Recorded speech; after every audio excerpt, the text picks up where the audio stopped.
முதல் வீடியோ நம்மளுடைய வீடியோ சீரிஸோடது.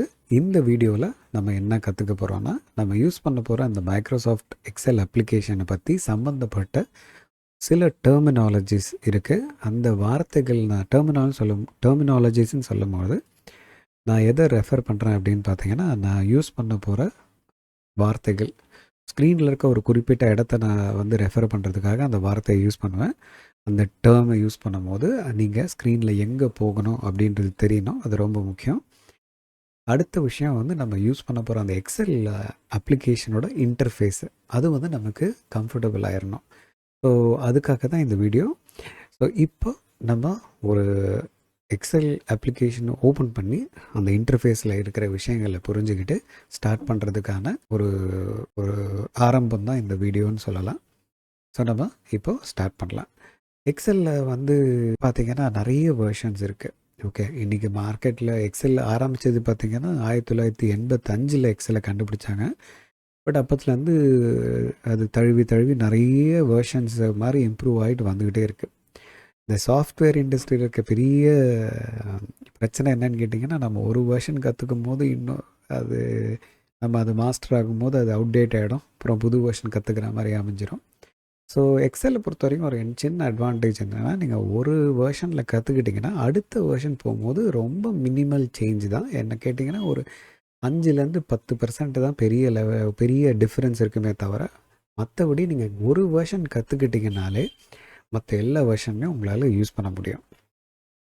சரி, இப்போது ஒரு எக்ஸல் அப்ளிகேஷனோட லேட்டஸ்ட் வேர்ஷன் என்னன்றது தெரிஞ்சுக்கணும். ஸோ நம்ம என்ன பண்ண போகிறோன்னா, ஃபஸ்ட்டு நம்ம கூகுளில் போயிட்டு இன்றைக்கி, அதாவது இந்த வீடியோ ரெக்கார்ட் பண்ண தேதி என்னன்னு பார்த்தீங்கன்னா 25 பிப்ரவரி 2025. இன்றைக்கி மார்க்கெட்டில் லேட்டஸ்ட் வேர்ஷன் எக்ஸலுக்கு எதுன்னு பார்க்க போகிறோம். ஸோ கூகுளுக்கு போகிறேன். போயிட்டு லேட்டஸ்ட் வெர்ஷன் ஆஃப் எக்ஸல் அப்படின்னு போடுறேன். ஸோ இப்போது லேட்டஸ்ட் வெர்ஷன் ஆஃப் எக்ஸல் அப்படின்னு போட்டோன்னா இங்கே பாருங்கள் எவ்வளோ காட்டுது பாருங்கள். இது விக்கிபீடியா உள்ளுக்கு போகலாம். போனீங்கன்னா இதில் எந்த இடத்துல சொல்லியிருக்கான்னு பார்க்கலாம். நம்ம பார்த்த அந்த சர்ச் ரிசல்ட்டில் பார்த்த டேபிள் கீழே கொடுத்துருக்கானான்னு பார்க்கலாம். இல்லைனா மைக்ரோசாஃப்டோட வெப்சைட்டில் கூட நம்ம போய் செக் பண்ணிக்கலாம். இப்போ பார்த்தீங்கன்னா இங்கே இருக்க பாருங்கள், எக்ஸல் ஹிஸ்ட்ரி அப்படின்னு போட்டு ஆரம்பிச்சிருக்கான் பாருங்கள். பட் ஒரிஜினலாக ஆரம்பித்தது வந்துட்டு 1982. பட் வேர்ஷன் எக்ஸல் அப்படின்ற பேரோடு வந்தது 1985. ஸோ அதுக்கு முன்னாடி பார்த்தீங்கன்னா லோட்டஸ் 123 அப்படின்ற அப்ளிகேஷன்லாம் இருந்திருக்கு. எத்தனை நண்பர்கள் லோட்டஸ் 123 ஒர்க் பண்ணியிருக்கீங்க தெரியல. பட் என்னோடய இனிஷியல் ஸ்கூல் டைம்லலாம் அதை ஒர்க் பண்ணியிருக்கேன். ரொம்ப இன்ட்ரெஸ்டிங்கான ஸ்க்ரீன் அது. பிளாக் கலர் ஸ்க்ரீனு, வெள்ளை கலர் ஃபாண்ட்டு மட்டும்தான். ரொம்ப இன்ட்ரெஸ்டிங்காக இருக்கும். பட் இப்போது நிறைய மாறிடுச்சு. சரி, இப்போது லேட்டஸ்ட் வேர்ஷன் மார்க்கெட்டில் என்னென்னு பார்த்தீங்கன்னா அது இருக்குது பாருங்கள். இந்த 3 வேர்ஷன் தான் இப்போ அதிகமாக பார்க்குறோம். இப்போ நீங்கள் ஒரு புது லேப்டாப்பையோ டெஸ்க்டாப்பையோ வாங்கணும்னு நினச்சிங்கன்னா கூட இந்த 3 வேர்ஷனில் ஏதாவது ஒரு வேர்ஷனை தான் உங்களுக்கு ஆட்டோமேட்டிக்காக பை டிஃபால்ட்டாக இன்ஸ்டால் பண்ணி கொடுத்துட்றான். ஸோ இந்த 365 அப்படின்றது கொஞ்சம் வித்தியாசமான வெர்ஷன் எக்ஸலோடது. எப்படின்னா இது ஒரு சப்ஸ்கிரிப்ஷன் டைப் ஆஃப் வெர்ஷன். ஒரு சாஃப்ட்வேர் வாங்கணுன்னா பொதுவாக பார்த்திங்கன்னா சிடி வாங்கி அதில் ப்ராடக்ட் கீ இருக்கும். அந்த சிடி இன்ஸ்டால் பண்ணி நம்ம வந்து ப்ராடக்ட் கீயை போட்டு இன்ஸ்டால் பண்ணுவோம். இதுதான் வந்துட்டு ஸ்டாண்ட்லோன் வெர்ஷன் சொல்லுவோம். ஸோ அதில் லேட்டஸ்ட்டு பார்த்திங்கன்னா 2021 தான் லேட்டஸ்ட் வெர்ஷன் ஸ்டாண்டலோன் வெர்ஷனில். பட் இந்த 365ன்றது என்னென்னு பார்த்தீங்கன்னா சப்ஸ்கிரிப்ஷன் மாதிரி. எப்படி நம்ம அந்த ஏர்டெல், ரிலையன்ஸ்க்கெலாம் மாதம் பைசா கட்டுறோம். நம்மளோட வோடஃபோன், ஏர்டெல் இந்த மாதிரி ஃபோனுக்கெல்லாம் மாதம் பைசா கட்டுறோம் இல்லையா, ரெனியூ பண்ணிக்கிறது. அதே மாதிரி தான் 365 ஒரு சப்ஸ்கிரிப்ஷன் டைப்பு. மாதம் பைசா கட்டணும், இல்லை வருஷத்துக்கு ஒரு தடவை பைசா கட்டணும். பட் இந்த சப்ஸ்கிரிப்ஷனில் இருக்கிற அட்வான்டேஜ் என்னென்னு பார்த்தீங்கன்னா, நாளைக்கு ஏதாவது புதுசாக ஒரு ஃபார்முலாவோ ஃபீச்சரோ மைக்ரோசாஃப்ட் எக்ஸலில் வந்து இன்ட்ரடியூஸ் பண்ணிச்சுன்னா இந்த ஸ்டாண்டலோன் வாங்கியிருக்க நண்பர் வந்துட்டு அதை என்ஜாய் பண்ண முடியாது. அவரோட வெர்ஷனில் அது இல்லைன்றப்போ அவர் அடுத்த வெர்ஷன் வாங்கணும், அதுக்கு தனியாக செலவு பண்ணணும். பட் இந்த 365 வாங்கின நண்பருக்கு வந்துட்டு அந்த பிரச்சனை கிடையாது. ஆட்டோமேட்டிக்காக அந்த அப்டேட்ஸ் அவர் என்ஜாய் பண்ண முடியும். பட் அதுக்காக எல்லா அப்டேட்ஸையுமே 365 இருக்கிறவர் என்ஜாய் பண்ண முடியுமானா கிடையாது. 365லேயும் பார்த்திங்கன்னா நிறைய டிஃப்ரெண்ட் டைப்ஸ் இருக்குது. ஹோம் அண்ட் ஸ்டூடெண்ட்டுன்னு ஒன்று இருக்குது, பிஸ்னஸ்ன்னு இருக்குது, என்டர்பிரைஸ்ன்னு இருக்குது, நிறைய இருக்குது. ஸோ நம்ம அதுக்குள்ளே போகலை, ஏன்னா இது மைக்ரோசாஃப்ட் மார்க்கெட்டிங் வீடியோ கிடையாது. நம்ம தெரிஞ்சுக்கணும். ஸோ பொதுவா அப்போது முதல் கேள்வி நமக்கு என்ன வரணும்னா, சரி நான் எக்ஸல் வந்து இன்ஸ்டால் பண்ணணும். எந்த எக்ஸல் இன்ஸ்டால் பண்ணால் எனக்கு யூஸ்ஃபுல்லாக இருக்கும் அப்படின்றது எதை பொறுத்து அமையும்னா, உங்களுடைய தேவையை பொறுத்து அமையும். ஃபார் எக்ஸாம்பிள் உங்களுடைய டிமாண்ட் வந்து ஒர்க்கில் உங்களோட டிமாண்ட் வந்து ரொம்ப ஜாஸ்தி. உங்களுக்கு வர டிமாண்ட் ரொம்ப ஜாஸ்தி. புது புது ரெக்குவயர்மெண்ட் வந்துக்கிட்டே இருக்குது. காம்ப்ளிகேட்டட் ரெக்குவயர்மெண்ட்ஸ் இருக்குது. ஸோ உங்களுக்கு லேட்டஸ்ட் ஃபீச்சர்ஸ் உங்கள் கையில் இருந்ததுன்னா உங்களுக்கு யூஸ்ஃபுல்லாக இருக்கும் அப்படின்னு நினச்சிங்கன்னா நீங்கள் கண்டிப்பாக 365க்கு போயிடணும். இல்லை சார் என்னோடய ரெக்குவயர்மெண்ட் ரொம்ப லிமிட்டட் தான், பெருசாக ஒன்றும் ரொம்ப காம்ப்ளிகேட்டட்லாம் கிடையாது, டேட்டாவை ட்ராக் பண்ணுவேன், ரிப்போர்ட் போடுவேன், சின்ன சின்ன ஃபார்முலாஸ் அப்படின்னா நீங்கள் எந்த ஸ்டாண்டலோன் வெர்ஷன் வேணால் வாங்கிக்கலாம். எது சீப்புன்னு பார்த்து நீங்கள் வாங்கிக்கலாம். ஸோ இந்த வீடியோ சீரீஸை பொறுத்த வரைக்கும் உங்ககிட்ட குறைஞ்சபட்சம் எந்த வெர்ஷன் இருக்கணும் அப்படின்னு பார்த்தீங்கன்னா 2010 வெர்ஷனுக்கு மேலே இருந்தால் பெட்டர். ஏன்னா 2010 வெர்ஷனுக்கு மேலே இருக்கிற ஸ்க்ரீனில் பெருசாக வித்தியாசம் பார்க்க மாட்டோம். ஸோ உங்களுக்கு என்னோடய ஸ்க்ரீனில் காட்டுற அந்த டூல்ஸ் அதே இடத்துல தான் உங்களுக்கு இருக்கும். எப்போல்லாம் வந்து வித்தியாசம் வருமோ கண்டிப்பாக நான் அதை வீடியோவில் மென்ஷன் பண்ணுவேன். ஓல்டர் வெர்ஷன்ஸில் நீங்கள் இங்கே போய் பார்க்கணும் அப்படின்றத கண்டிப்பாக மென்ஷன் பண்ணுவேன். அப்போ நீங்கள் கரெக்டாக அந்த ஃபாலோ பண்ணிக்கிட்டால் போதும். ஸோ உங்கள்கிட்ட இருக்க வேண்டியது 2010க்கு மேலே இருக்கிற எந்த வெர்ஷன் இருந்தாலும் ஓகே, சரிங்களா? ஸோ இது வந்து எக்ஸலை பற்றி ஒரு சின்ன ஹிஸ்ட்ரி, அவ்வளோதான் நம்ம தெரிஞ்சிக்க வேண்டியது. இதுக்கு மேலே நம்ம இங்கே இருக்கணும்னு அவசியம் கிடையாது. இந்த யூஆர்எல்லை க்ளோஸ் பண்ணிடலாம். இப்போ எக்ஸலை ஓப்பன் பண்ண போகிறோம். எக்ஸலை ஓப்பன் பண்ணுறதுக்கு இந்த ஸ்டார்ட் ஐக்கானுக்கு போகிறேன். EXCE அடித்தா உடனே மேலே எக்ஸல் வந்துடும். இதில் இந்த ஸ்டாண்ட் லோன் வாங்குறாரு பார்த்தீங்களா, அந்த CD வாங்குறாரு பாருங்கள். அவருக்கு இருக்கிற ஒரு சின்ன ஹெல்ப் என்னென்னா, இவர் இது அடிக்கும் போது இங்கே காமிச்சிடும் அவரோட வெர்ஷன், எக்ஸல் என்ன வெர்ஷன் யூஸ் பண்ணுறாரு சிஸ்டமில் அப்படின்றது இங்கே காமிச்சிடும். பட் இந்த 365 வாங்குகிற நண்பருக்கு இங்கே காட்டாது. அவர் எக்ஸல் ஓப்பன் பண்ணி உள்ளே போய் தான் பார்த்தா தெரியும் அவர் 365 யூஸ் பண்ணுறாருன்றது. இப்போ என்னோடய கேஸில் பார்த்தீங்கன்னா எக்ஸல் நான் என்ன வெர்ஷன் யூஸ் பண்ணுறது இங்கே காட்டல. அப்படின்னா நான் யூஸ் பண்ணுற வெர்ஷன் 365. அதை நான் உள்ள எக்ஸலுக்குள்ளே போய் தான் பார்க்கணும். ஸோ முதல்ல எக்ஸலில் ஓப்பன் பண்ணலாம். நம்ம எக்ஸல் அப்ளிகேஷன் ஓப்பன் பண்ணுறோம். ஸோ எக்ஸல் ஓப்பன் ஆகுது.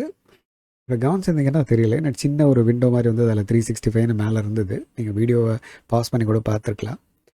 சரி, இப்போது நான் எக்ஸலில் ஓப்பன் பண்ண உடனே முதல்ல நான் பார்க்குற இன்டர்ஃபேஸ்ன்னு சொல்லும் போது அப்ளிகேஷனில் முதல்ல நான் பார்க்குற இந்த ஸ்க்ரீனுக்கு பேர் என்னன்னு சொல்லுவோன்னா பேக் ஸ்டேஜ் வியூ. மறுபடியும் நான் சொல்கிறேன், பேக் ஸ்டேஜ் வியூ. நான் அப்படி டைப் பண்ணுவேன். எப்படியும் பேக் ஸ்டேஜ் வியூன்றது என்னென்னா, நம்ம எக்ஸலோட அந்த செல்லெல்லாம் பார்க்க மாட்டோம். இது வந்து பிஹைண்ட் த சீன் மாதிரி, திரைக்கு பின்னால் மாதிரி. நம்ம ஒரு எக்ஸல் அப்ளிகேஷன் ஓப்பன் பண்ணால் இந்த ஸ்க்ரீனு தான் ஃபஸ்ட்டு ஓப்பன் ஆகும். அதாவது நம்ம இப்போ போன அந்த ரூட் வழியாக ஸ்டார்ட்டுக்கு போய் எக்ஸல் ஓப்பன் பண்ணால் இப்படி ஆகும்.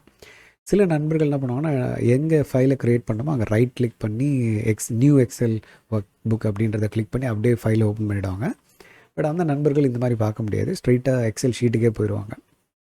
பட் ஒரு ட்ரெடிஷ்னல் மெத்தட் புக்கு வழியாக போகணும் அப்படின்றப்போ இது தான் கரெக்டான மெத்தடு. பட் இந்த வழி தான் போகணுன்னு அவசியம் கிடையாது, ஒருத்தரோட சௌரியத்தை பொறுத்து இருக்குது.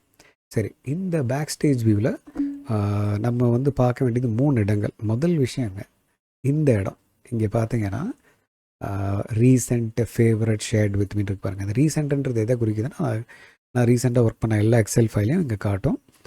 ஃபேவரட்ன்றது என்னென்னா, சில எக்ஸல் ஃபைல் வந்து எனக்கு அடிக்கடி தேவை, நான் ஒரு ஒருத்தரையும் போய் தேடி என் கம்ப்யூட்டரில் எங்கே இருக்குதுன்னு தேட வேண்டாம்னு நினச்சேன்னா அதை ஃபேவரட்டாக மாற்றிக்கலாம். எப்படி மாற்றுறதுன்றது அந்த டாபிக் வரும்போது நான் உங்களுக்கு காட்டுறேன். இப்போ பார்த்தீங்கன்னா சில ஃபைல்ஸ் வந்து நான் ஃபேவரட்டாக மாற்றிருக்கேன் பாருங்கள், அதெல்லாம் அந்த ஸ்டார் மாதிரி வருது பாருங்கள். ஸோ நான் ரெகுலராக யூஸ் பண்ணுற சில ஃபைல்ஸை நான் அப்படி வச்சுருக்கேன். ஸோ எப்போல்லாம் எனக்கு அது நான் யூஸ் பண்ண நினைக்கிறேன், நேராக போயிட்டு அந்த ஃபைலை வந்து நான் கிளிக் பண்ணேன்னா ஸ்ட்ரெயிட்டாக ஓப்பன் ஆகிடும். இந்த 3வது பார்த்திங்கன்னா ஷேர்டு வித் மீ. இது இதுக்காகனா அந்த 365 யூஸ் பண்ணுற நண்பர்களுக்கு பார்த்திங்கன்னா OneDriveன்னு ஒரு க்ளவுட் சர்வீஸ் கொடுப்பாங்க மைக்ரோசாஃப்ட்டு. இது மூலயமா நான் வந்து ஒரு ஃபைலை இன்னொரு நண்பருக்கு க்ளவுட் வழியாக நம்ம ஷேர் பண்ணிக்க முடியும். எப்படி கூகுள் ட்ரைவில் நம்ம ஷேர் பண்ணிக்கிறோமோ அதே மாதிரி OneDrive வழியாக நம்ம ஒரு ஃபைலை ஷேர் பண்ண முடியும். அப்படி உங்களுக்கு ஷேர் பண்ணியிருந்தாங்கன்னா அந்த ஃபைல்ஸ் எல்லாம் உங்களுக்கு ஷேர் பண்ணப்பட்ட ஃபைல்ஸை இதில் காட்டும். இன்னொரு விதம் எக்ஸல்லிருந்தே ஷேர் பண்ணவும் முடியும். அது யூசர் உங்களுக்கு அப்படியும் ஷேர் பண்ணியிருந்தாலும் அந்த மாதிரி ஃபைல்ஸையும் இங்கே காட்டும் உங்களுக்கு. ஸோ முதல் வந்துட்டு நம்ம ரீசெண்டாக ஒர்க் பண்ண ஃபைல்ஸு, 2வது நம்ம ரெகுலராக யூஸ் பண்ணுற ஃபைல்ஸை மார்க் பண்ணி வைக்கிற இடம், ஃபேவரட்டாக வச்சுருக்கிற இடம். ஷேர்டு வித் மீன்றது இன்னொரு நண்பர் உங்களோட ஷேர் பண்ண அந்த ஃபைல்ஸை உங்களுக்கு இந்த இடத்துல பார்க்கலாம். இது முதல் செக்ஷன் சொல்லுவோம். அடுத்த செக்ஷன் கவனிச்சிங்கன்னா, நான் எக்ஸல் வந்துட்டு ஒரு ரிப்போர்ட்டை க்ரியேட் பண்ண போகிறேன்னா எனக்கு 2 ஆப்ஷன் இருக்குது. ஒன்று, எல்லாத்தையுமே ஸ்க்ராட்ச்லேருந்து நான் ஆரம்பிக்கலாம். அதுக்கு தான் blank work book. Full and full நம்ம தான் டிசைனே பண்ண போகிறோம் அப்படின்னா blank ஒர்க் புக். இல்லை சார், நான் ஒரு ஐடியா வச்சுருக்கேன், அந்த ஐடியா மாதிரி ஏதாவது இருந்ததுன்னா அதை நான் யூஸ் பண்ணிக்கிறேன் அப்படின்ச்சிங்கன்னா உங்களுக்கு தேவை டெம்ப்ளேட்டுன்னு இருக்கு பாருங்கள். ஸோ இந்த இடத்துல போகிறேன், மோர் டெம்ப்ளேட்ஸ்னு கிளிக் பண்ணுறேன். இதில் பார்த்தீங்கன்னா ஏற்கனவே பில் பண்ணி ரெடியாக வச்சுருப்பானுங்க. நம்மளோட ஐடியாவுக்கு எது செட் ஆகுதோ அதை போய் நம்ம சூஸ் பண்ணிக்கலாம். இதில் இன்ட்ரெஸ்டிங்கான விஷயம்னா இதை கேட்டகரைஸ் பண்ணி வச்சுருக்காங்க. பிஸ்னஸ் டைப்பான டெம்ப்ளேட்ஸ் எவ்வளோ, ஸோ ஒவ்வொரு டைப்புமே ஒவ்வொரு கேட்டகரிக்கும் பிரித்து வச்சுருக்காங்க. பட் நம்ம லேர்னிங் ஸ்டேஜில் இருக்கிறப்போ இந்த டெம்ப்ளேட்ஸை தயவு செஞ்சு யூஸ் பண்ணாதீங்க. காரணம், சப்போஸ் நீங்கள் டெம்ப்ளேட்டை சூஸ் பண்ணிட்டீங்க, அதில் ஏதாவது மாற்றணுன்னா உங்களுக்கு எக்ஸலில் எங்கே போய் மாற்றணுன்றது தெரியணும். ஏதாவது தவறு நடந்துடுது அப்படின்னா அது எப்படி திருத்திக்கணுன்றது தெரியணும். அது எப்போ நம்மளுக்கு அந்த கான்ஃபிடென்ஸ் வரும்னா, எக்ஸலில் ஒரு அளவுக்கு நம்ம நல்லா புரிஞ்சுக்கிட்டோம், நல்லா யூஸ் பண்ண கற்றுக்கிட்டோம், நல்ல கான்ஃபிடென்ஸ் இருக்குன்னா அப்போ கண்டிப்பாக டெம்ப்ளேட் ஒரு பெரிய பெரிய டைம் சேவர் நமக்கு தாராளமாக யூஸ் பண்ணிக்கலாம். ஸோ டெம்ப்ளேட் இப்போ இந்த ஸ்டேஜில் நமக்கு தேவையில்லை. பட் என்னன்னு தெரிஞ்சுக்கிறது தப்பு கிடையாது. சரி, ஸோ நம்ம என்ன பார்த்துக்கிட்டோம், இந்த recent favourite shirt with me என்னென்னு புரிஞ்சுக்கிட்டோம். இந்த நியூ கேட்டகரி கீழே இருக்கிற விஷயங்கள் என்னென்னு புரிஞ்சுக்கிட்டோம். இப்போ நான் எக்ஸலுக்குள்ளே போக போகிறேன். ஸோ நான் கிளிக் பண்ண உடனே என்னை நேராக வந்து எக்ஸல் ஸ்க்ரீனுக்கு எடுத்துகிட்டு போயிடும். நான் என்ன இப்போ டிசைட் பண்ணுறேன்னா, ஓகேப்பா நான் எல்லாத்தையுமே க்ரியேட் பண்ணுறேன் அப்படின்றதால blank ஒர்க் புக் அப்படின்றது சூஸ் பண்ணுறேன். சூஸ் பண்ண உடனே இப்போ நம்ம எக்ஸல் ஸ்க்ரீனுக்குள்ளே இருக்கோம். இந்த ஸ்க்ரீனில் 2 விஷயங்கள் நம்ம வந்து கிளியராக பார்க்கணும். என்னென்ன விஷயங்கள் நம்ம கிளியராக பார்த்துடலாம். ஒரு சின்ன விஷயம் என்னென்னா,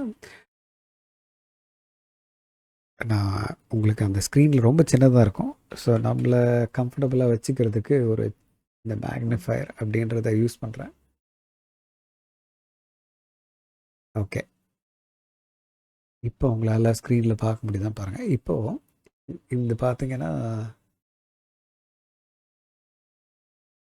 ஓகே எனக்கு கிளியராக காட்டுது.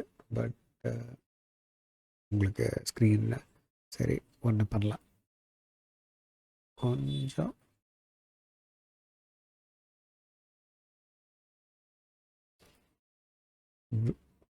ஓகே வேறு ஒரு வழி நம்ம இதை கையாளணும். ஏன்னா ரொம்ப சின்னதாக இருந்ததுன்னா உங்களுக்கு வீடியோவில் நீங்கள் பார்க்கும்போது கஷ்டப்படுவீங்க. ஸோ உங்களோட கஷ்டத்தை சரி பண்ணணும். அதுக்கு என்ன பண்ண போகிறேன்னா, ஒரு சின்ன அப்ளிகேஷன்லேருந்து ஹெல்ப் எடுத்துக்க போகிறேன். அந்த அப்ளிகேஷன் பேர் ஜூமிட் அப்படின்னு சொல்லுவோம். அந்த ஜூமிட் வழியாக உங்களோட கனெக்ட் ஆகலாம். இப்போ பாருங்கள்,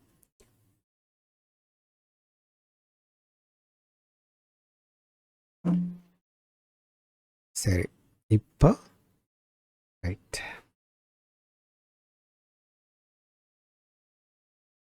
ஓகே, ஸ்க்ரீன் பிளாக் ஆகிடுச்சு, மன்னிச்சிருங்க நண்பர்களே. ஸோ பழைய இதுக்கே வந்துடலாம். சரி, நான் ரெஃபர் பண்ணுறது உங்களுக்கு சொல்கிறேன், நீங்களும் வந்து ஸ்க்ரீனில் பாருங்கள். இந்த மேலே பார்த்தீங்கன்னா சில வார்த்தைகள் உங்களுக்கு தெரியும். Home, insert, page layout, formulas, data அப்படின்ற வார்த்தைகள் பார்க்க முடியும். இதெல்லாம் நம்ம என்னன்னு சொல்லுவோம்னா டேப்னு சொல்லுவோம். ஸோ முதல்ல நம்ம நோட்ஸ் எடுத்துக்க ஆரம்பிக்கலாம். நம்ம முதல்ல கற்றுக்கிட்ட அந்த டேர்முக்கு பேர் பேக் ஸ்டேஜ் வியூ இல்லையா? எக்ஸல் ஓப்பன் பண்ண உடனே ஃபஸ்ட்டு பார்த்தோம் இல்லையா, அந்த ஸ்க்ரீனை வந்து பேக் ஸ்டேஜ் வியூ.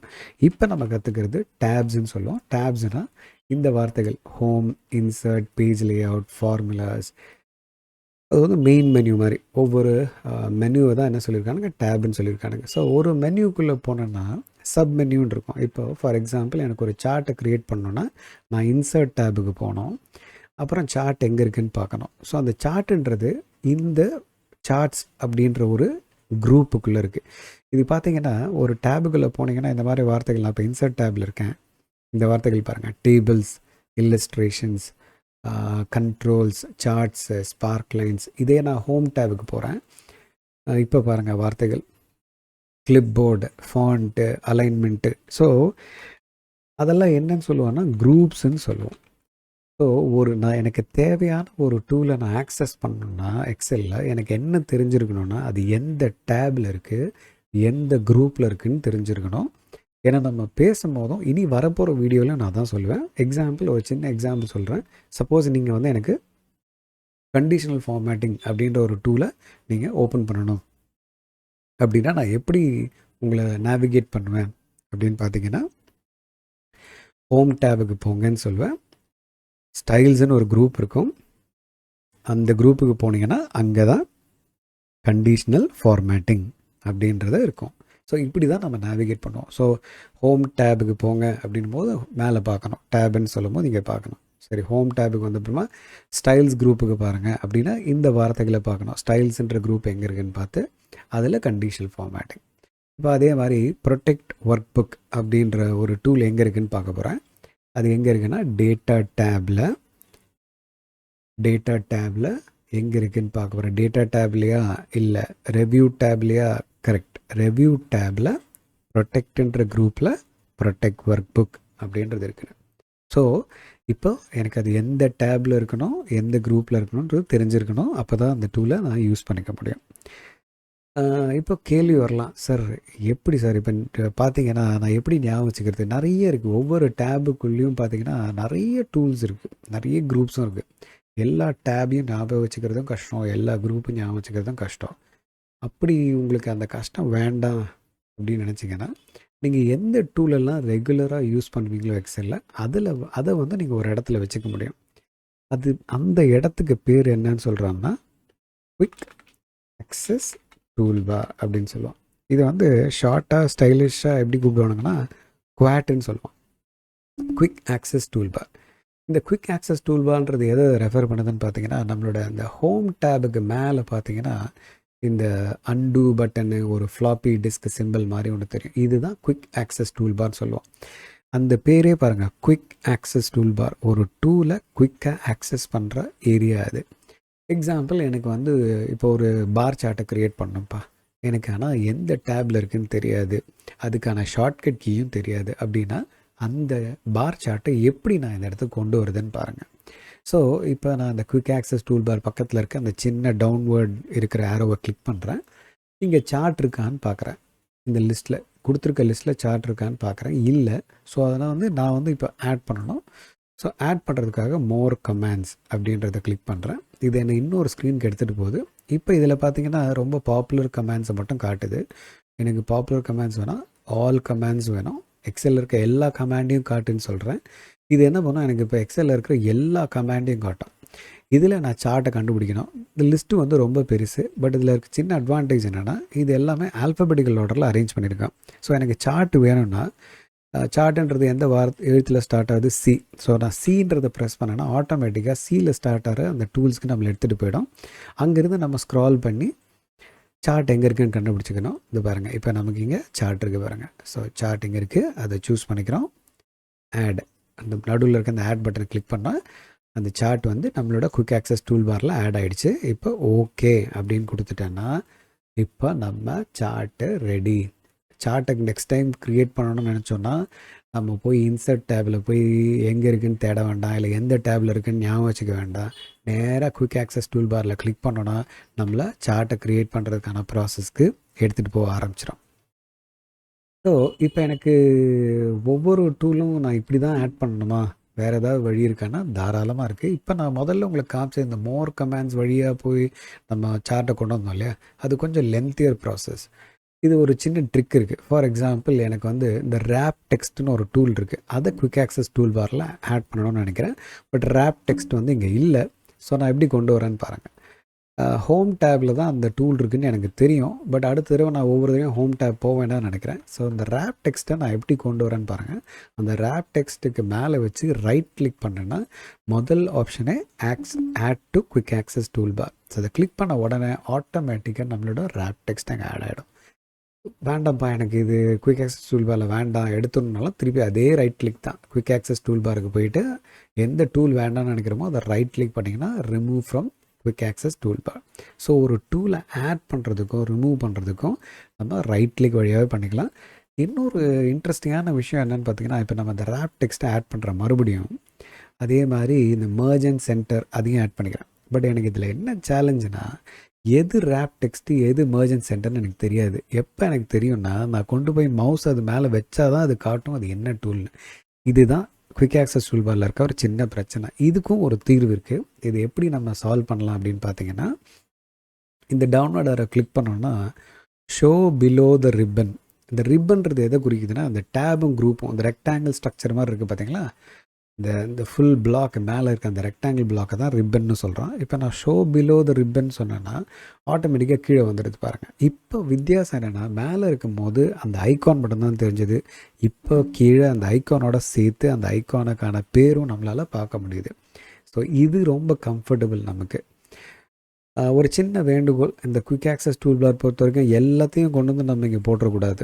அதுக்காக குயிக் ஆக்சஸ் டூல் பார் கண்டுபிடிக்கல. ஏன்னா சில நண்பர்கள் நான் பார்த்துருக்கேன் கிட்டத்தட்ட ஒரு 40 ஃபீச்சர்ஸை கொண்டு வந்து குயிக் ஆக்சஸ் டூல் பாரில் போட்டுருவாங்க. அப்புறம் அதோட ரியல் பர்பஸே வந்து கேள்விக்குறியாயிடும். அதுக்காக அதை கொடுக்கல.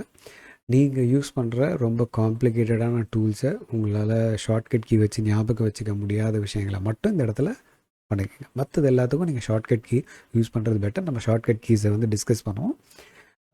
பட் குயிக் ஆக்சஸ் டூல் பார்னால் என்னென்னு புரிஞ்சுக்கிட்டோம். சரி சார், நான் வந்து ஒரு 40லேருந்து 50 டூல் யூஸ் பண்ணுறேன் சார் எக்ஸலில். பட் எனக்கு வந்து அந்த டேப் ஞாபகம் வச்சுக்க வேண்டாம்னு நினைக்கிறேன். குயிக் ஆக்சஸ் டூல் பார்லையும் போடக்கூடாதுன்ட்டிங்க. அப்போ எனக்கு வேறு என்ன ஆப்ஷன் அப்படின்னு பார்த்தீங்கன்னா, இப்போ தான் ரொம்ப இன்ட்ரெஸ்டிங்கான ஒரு இன்புட் நம்ம கற்றுக்க போகிறோம். உங்களோட தேவைகள் வந்து 40-50 டூல் இருக்குன்னா அதை குயிக் ஆக்சஸ் டூல் பாரில் போடாமல் உங்களுக்கு நீங்கள் தனிப்பட்ட ஒரு டேப் உங்களால் க்ரியேட் பண்ணிக்க முடியும். இவன் டேப் நான் க்ரியேட் பண்ணிக்க முடியும்னு சொல்லும்போது என்ன மீன் பண்ணுறேன்னா, இந்த home, insert, page layout tab இருக்குது பார்த்தீங்களா, இது மைக்ரோசாஃப்டோடது. நம்மளே நமக்குன்னு ஒரு டேப் க்ரியேட் பண்ணிக்கலாம். ஃபார் எக்ஸாம்பிள் நான் வந்து ஒரு டேப் க்ரியேட் பண்ணிக்கலாம், ஹரியரன் அப்படின்னு க்ரியேட் பண்ணிவிட்டு அதுக்குள்ளே ஒரு குரூப்பை க்ரியேட் பண்ணி அந்த குரூப்புக்குள்ளே நான் டூல்ஸை வச்சுக்க முடியும், எனக்கு தேவையான டூல்ஸை. சில கம்பெனிஸ் என்ன பண்ணுவாங்க பார்த்தீங்கன்னா, இந்த டிஃபால்ட்டாக இருக்கிற டேப்ஸ் எதையும் யூஸ் பண்ணாமல் அவங்களே ஒரு டேபை க்ரியேட் பண்ணி அவங்களுக்குன்னு ஒரு செட் ஆஃப் குரூப்ஸை க்ரியேட் பண்ணி அவங்களுக்குன்னு தேவையான டூல்ஸ் அதுக்குள்ளே போட்டு வச்சுப்பாங்க. ஸோ இது எப்படி பண்ணுறதுன்னு பார்க்கலாம். இப்போ நம்ம என்ன பண்ண போகிறோம், ஏதாவது ஒரு டேப்பில் கிளிக் பண்ணி ரைட் கிளிக் பண்ணிங்கன்னா கஸ்டமைஸ் த ரிப்பன். நான் மறுபடியும் ரிப்பீட் பண்ணுறேன். ஏதாவது ஒரு டேப்பில் கிளிக் பண்ணி ரைட் கிளிக் பண்ணிங்கன்னா கஸ்டமைஸ் த ரிப்பன் அப்படின்னு ஒரு ஆப்ஷன் வரும். அதை கிளிக் பண்ணிங்கன்னா உங்களை நேராக நம்ம அந்த குயிக் ஆக்சஸ் டூல் பாரில் ஆட் பண்ண பார்த்திங்களா, அதே மாதிரி ஸ்க்ரீனுக்கு எடுத்துகிட்டு போவோம். இப்போ நம்ம பண்ண வேண்டியது இங்கே பாருங்கள், எந்தெந்த டேபெல்லாம் ஆக்டிவோ அதெல்லாம் வந்து க்ரீன் கலரில் டிக் ஆகிருக்கு பாருங்கள். ஸோ எனக்கு இந்த ஹெல்ப் டேபுக்கு அப்புறம் தான் என்னோடய புது டேப் ஒன்று வரணும். ஸோ நான் எப்படி கிளிக் பண்ணோம், அந்த ஹெல்ப் டேபை கிளிக் பண்ணிவிட்டு கீழே பார்த்தீங்கன்னா நியூ டேப்னு இருக்குது பாருங்கள். ஸோ அதை கிளிக் பண்ணுறேன். இப்போ அந்த நியூ டேப்னு க்ரியேட் ஆகிடுச்சு. அந்த நியூ டேபை எனக்கு பேர் மாற்றணும். அந்த நியூ டேப்ன்ற வார்த்தையை மேலே ரைட் கிளிக் பண்ணிவிட்டு ரீநேம் அப்படின்னு சொல்லிவிட்டு இப்போ எனக்கு கேட்குது என்ன பேர் கொடுக்க போகிறேன்னா, நான் என்ன பண்ணுறேன், ஹரிஹரன் அப்படின்னு பேர் கொடுக்குறேன். ஸோ என்னோடய புது டேபோட பேர் என்ன, ஹரிஹரன். இப்போ இந்த டேபுக்குள்ளே நமக்கு குரூப் வேணும், கரெக்டுங்களா? ஒரு டூவில் வந்து நம்ம குரூப்புக்குள்ளே தான் வைக்க முடியும். ஸோ அப்போ குரூப் ஏற்கனவே ஆட்டோமேட்டிக்காக அது ஒரு குரூப் க்ரியேட் பண்ணி வச்சு பாருங்கள். இந்த குரூப்போட பேரையும் மாற்ற போகிறேன். ரைட் கிளிக் பண்ணுறேன், ரீநேம். இந்த குரூப்புக்கு பேர் என்ன கொடுக்க போகிறேன்னா, ஃபார்மேட்டிங் அப்படின்னு பேர் கொடுக்குறேன். எனக்கு இன்னொரு குரூப்பும் வேணும் அப்படின்றதுக்காக என்ன பண்ணுறேன், இந்த குரூப்புக்கு அப்புறம் தான், ஃபார்மேட்டிங் குரூப்புக்கு அப்புறம் தான் வேணுன்றதுக்காக ஃபார்மேட்டிங்கை கிளிக் பண்ணிவிட்டு கீழே நியூ குரூப் அப்படின்ற அந்த பட்டனை கிளிக் பண்ணுறேன்.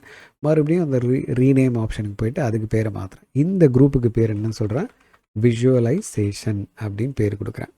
இப்போ நம்மளோட டேபோட பேர் என்ன, ஹரிஹரன். நம்மக்கிட்ட 2 குரூப் இருக்குது, ஃபார்மேட்டிங், விஷுவலைசேஷன். ஸோ இந்த ஃபார்மேட்டிங்கில் சில விஷயங்களை நான் ஆட் பண்ண போகிறேன்.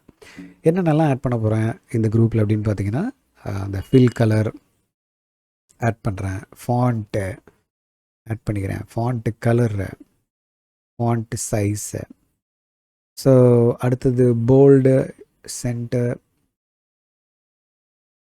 ஸோ எனக்கு என்னெல்லாம் வேணுமோ ஆட் பண்ணிக்கலாம். இல்லை எனக்கு மற்ற கமெண்ட்ஸும் பார்க்கணுன்னா ஆல் கமெண்ட்ஸ் போயிட்டு நமக்கு என்ன வேணுமோ அதை சூஸ் பண்ணிக்கலாம். இப்போ ஆல் கமெண்ட்ஸ் பண்ணால் எல்லாத்தையும் காட்டும். எனக்கு போல்டையும் ஆட் பண்ணணும். ஸோ பீன் ப்ரெஸ் பண்ணுறேன்.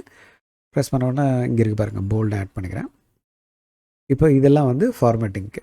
அதே மாதிரி விஷுவலைசேஷனுக்கு எனக்கு சார்ட் ஆட் பண்ணணும். ஸோ சி கிளிக் பண்ணி நம்ம சார்ட் ஆட் பண்ணலாம்.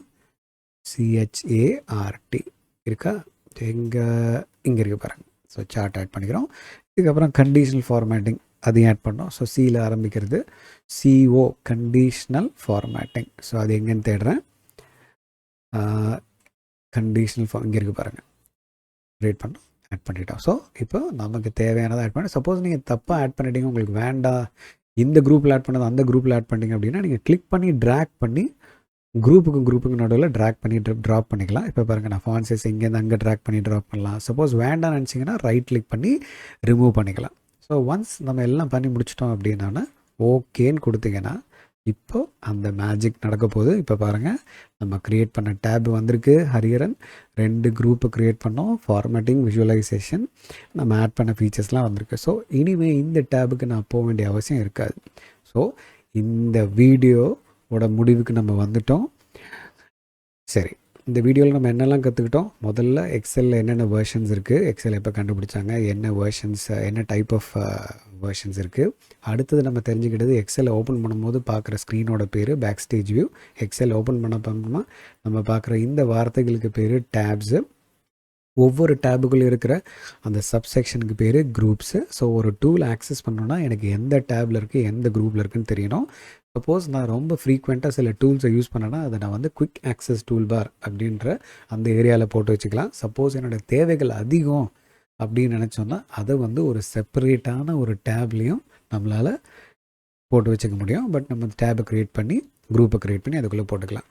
சரி, ஒரு முக்கியமான விஷயத்த சொல்ல மறந்துட்டேன். சப்போஸ் இப்போ இந்த டேபை க்ரியேட் பண்ணிங்க, இந்த குரூப்பை க்ரியேட் பண்ணிங்க இல்லையா? சப்போஸ் நீங்கள் நாளைக்கு வேறு கம்ப்யூட்டரில் லாகின் பண்ணுறீங்க அப்படின்னா இந்த க்ரியேட் பண்ண டேப் அங்கே வராது. ஸோ நம்ம க்ரியேட் பண்ண இந்த டேபு, இந்த குரூப் எல்லாம் அந்த கம்ப்யூட்டருக்கு மட்டும்தான் அப்ளிகபிள். நீங்கள் எந்த கம்ப்யூட்டரில் க்ரியேட் பண்ணிங்களோ அந்த கம்ப்யூட்டரில் மட்டும்தான் வரும். சப்போஸ் சார் எனக்கு கம்ப்யூட்டர் மாறும் போது எனக்கு இது எல்லாமே வேணும், ஏன்னா உட்காந்து நான் திருப்பியும் பண்ணக்கூடாது அப்படின்னு நினச்சிங்கன்னா உங்களுக்கு ஒரு ஆப்ஷன் கொடுத்துருக்கான். மறுபடியும் என்ன பண்ண போகிறோம், ஏதாவது ஒரு டேபில் கிளிக் பண்ணி ரைட் கிளிக் பண்ணி கஸ்டமைஸ் ரிப்பன்றது போகிறோம். போனீங்கன்னா கீழே பார்த்தீங்கன்னா ரைட் ஹேண்ட் சைட் கீழே இம்போர்ட் அண்ட் எக்ஸ்போர்ட்னு கொடுத்துருக்கான் பாருங்கள். அதை கிளிக் பண்ணிங்கன்னா எக்ஸ்போர்ட் ஆல் கஸ்டமைசேஷன்ஸ் அப்படின்னு ஒரு ஆப்ஷன் இருக்கும். அதை கிளிக் பண்ணி இந்த கஸ்டமைசேஷன்ஸ் அப்படின்னா என்ன அர்த்தம்னா, இந்த நம்ம புதுசாக ஆட் பண்ண டேபு, குவிக் ஆக்சஸ் டூல் பாரில் ஆட் பண்ண ஐகான்ஸ், இது எல்லாமே நமக்கு வந்து இன்னொரு கம்ப்யூட்டருக்கு போனாலும் நம்ம உட்காந்து திரும்பி பண்ணக்கூடாது, எல்லாமே ஆட்டோமேட்டிக்காக வந்துடணும்னு நினச்சிங்கன்னா இந்த கஸ்டமைசேஷன் ஃபைலை வந்து நம்ம எக்ஸ்போர்ட் பண்ணி வச்சுக்கணும். இது ஒரு யூஐன்றது யூசர் இன்டர்ஃபேஸ். இந்த பாருங்கள், யூஐ ஃபைல் இருக்குது, யூசர் இன்டர்ஃபேஸ் ஃபைல். யூசர் இன்டர்ஃபேஸ்ன்றது நம்ம ஒர்க் பண்ணுற அந்த அப்ளிகேஷன் ஸ்க்ரீனு தான் யூசர் இன்டர்ஃபேஸ் சொல்கிறோம். ஸோ நமக்கு எங்கே வேணுமோ அதை ஸ்டோர் பண்ணி வச்சுக்கணும். இந்த ஃபைலுக்கு ஒரு பேரை கொடுத்து சேவ் பண்ணி வச்சுக்கணும். இப்போ பார்த்தீங்கன்னா நான் கொடுத்துருக்கேன் பாருங்கள், ஹரிஹரன் கஸ்டமைசேஷன் அப்படின்னு கொடுத்து சேவ் பண்ணிக்கிறேன். இல்லை உங்களுக்கு என்ன பேர் வேணுமோ அதை நம்ம டைப் பண்ணி சேவ் பண்ணிக்கிறோம். சேவ் பண்ணிட்டீங்கன்னா நாளைக்கு உங்களுக்கு இன்னொரு கம்ப்யூட்டர் வந்ததுன்னா நீங்கள் இந்த கஸ்டமைசேஷன்லாம் திருப்பி பண்ண வேண்டாம். நீங்கள் பண்ண வேண்டியது எக்ஸலை ஓப்பன் பண்ணுங்கள், ஏதாவது ஒரு டேபில் ரைட் கிளிக் பண்ணுங்கள், கஸ்டமைஸ் ரிப்பன் போங்க, நேராக அந்த இம்போர்ட் அண்ட் எக்ஸ்போர்ட்டுக்கு போயிருங்க. லாஸ்ட் டைம் நம்ம எக்ஸ்போர்ட் பண்ணோம், பட் இந்த டைம் என்ன பண்ண போகிறோம், இம்போர்ட் பண்ண போகிறோம். இம்போர்ட்டுன்னு கொடுத்து அந்த கஸ்டமைசேஷன் ஃபைல் எங்கே இருக்கோ அதை சூஸ் பண்ணி ஓப்பன் கொடுத்துட்டிங்கன்னா நீங்கள் என்னெல்லாம் கஸ்டமைசேஷன் பண்ணி வச்சுருந்தீங்களோ அது எல்லாமே திருப்பி உங்களுக்கு அந்த புது கம்ப்யூட்டரில் வந்துடும். சரிங்களா? ஸோ இப்போ தான் நம்ம கரெக்டாக இந்த வீடியோக்கான முடிவுக்கு வந்திருக்கோம். நான் சொன்ன மாதிரி குவிஸும் இருக்கும், ஃபைலும் இருக்கும். ரெண்டுத்தையும் டவுன்லோட் பண்ணி நீங்கள் ப்ராக்டிஸ் பண்ணி பாருங்கள். நெக்ஸ்ட் வீடியோ நம்பர் 2 நீங்கள் கனெக்ட் ஆகிறதுக்கு முன்னாடி ஃபஸ்ட்டு இந்த டேப் க்ரியேட் பண்ண முடியுதான்னு பாருங்கள். குவிக் ஆக்சஸ் டூல் பாரில் உங்களால் ஒரு ஐகான்ஸ் ஃபீச்சர்ஸ் ஆட் பண்ண முடியுதா, ரிமூவ் பண்ண முடியுதா, உங்களால் பண்ண முடியுதான்னு பாருங்கள். அதில் ஏதாவது பிரச்சனைகள் இருந்தால், கேள்விகள் இருந்தால் தாராளமாக கமெண்ட் செக்ஷனில் போடுங்க. நம்ம அடுத்த வீடியோவில் எக்ஸலுக்குள்ளே டேட்டாவை என்டர் பண்ணி கேல்குலேஷன்ஸ்லாம் எப்படி பண்ணுறதுன்றதை பார்க்கலாம். ஸோ அது வரைக்கும் உங்கள்கிட்ட நான் விடைபெற்றுக்கிறேன். ஸோ இதோட நம்மளோட வீடியோ முடிவுக்கு வருது. நம்ம அடுத்த வீடியோவில் பார்க்க போகிறது டேட்டாவை எப்படி என்டர் பண்ணுறது, எப்படி வந்துட்டு கேல்குலேஷன் பண்ணுறது, ஃபார்மேட்டிங் எப்படி பண்ணுறது, அதெல்லாம் பார்க்க போகிறோம். அடுத்த வீடியோவில் சந்திக்கும் வரை உங்களிடமிருந்து விடைபெறுவது உங்கள் ஹரிஹரன்.